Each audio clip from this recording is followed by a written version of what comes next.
How much do you feel like you learned from the start of the weekend to the end of the race? Oh man, I'm just trying to think back of like during the race. That was honestly one of the most insane things I've ever done in my life. You cannot prepare for what it feels like being in the car at Daytona, 3 wide, bumper to bumper, people hitting you from behind in the corners where they shouldn't, you know, but I'm thrilled. I mean, obviously, you know, we got up into the top 3 and, you know, I thought we could definitely stay there, but then the 15 got into us and caused a lot of damage. So we had to go to the back, but the fact that we went from 24th to 11th in the last 2 laps is pretty cool. I mean, the car was really hard to drive with the damage.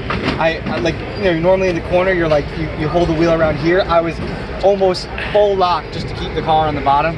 And I just kept my foot in it and we got lucky, I guess. I'm so excited for Talladega because I know I've got a fast car. I know we could potentially win that race.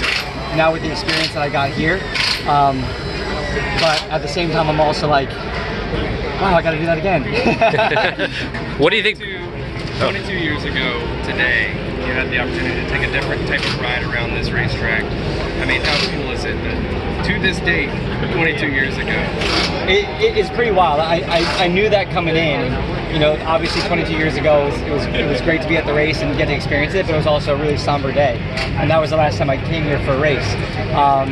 So the fact that I'm in the car on the track, you know, doing the same thing that I was watching as a fan is pretty insane. If I never did another race again, forever, I can say that I did this. You know what I mean?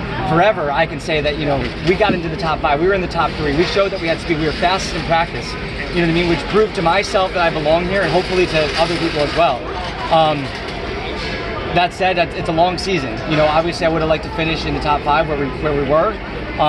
But in that same sense, 11th is not bad for points. You know, I'm still in it for the championship. You know, we're not out after one race. It's a long season, so I'm gonna just keep trying to learn as quickly as possible. You know, I know that some of the short tracks are gonna be a little bit more difficult for me just to kind of learn the racecraft. And you get what, a 30-minute practice session, and then you go into the race. So, but at the same time, I'm so eager to learn. I want to do whatever I can to prepare, and I'm you know, hopefully you guys see me as a race car driver and not just actor/race car driver. What was the most memorable or hair-raising moment that you had out there?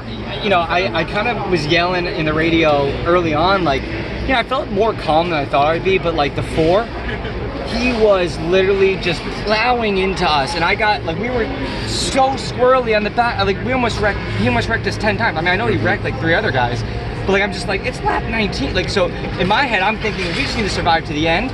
But then I forget that most people that are in this race aren't doing the whole season. They're going for the win.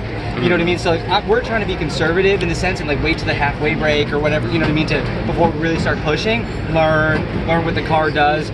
But you know, other people have different agendas. But yeah, I mean, unfortunately, I think the 15 got into us. We drove my car last year and you know, pushed it into 73. We got a lot of damage. The front right was towed in, like you know, when we were by ourselves, we've lost the pack completely. But when you're in the draft, we could stay there. It was just really hard to drive. But I'm so thankful for my team, Hair Club. For like, this is a dream. This has taken 2 years to get here. I've been trying to do this for 2 years. They came on board and made it a reality. And you know, we're still looking for some more sponsors. So if you guys want to come on board, hit us up. Thank you, Frankie.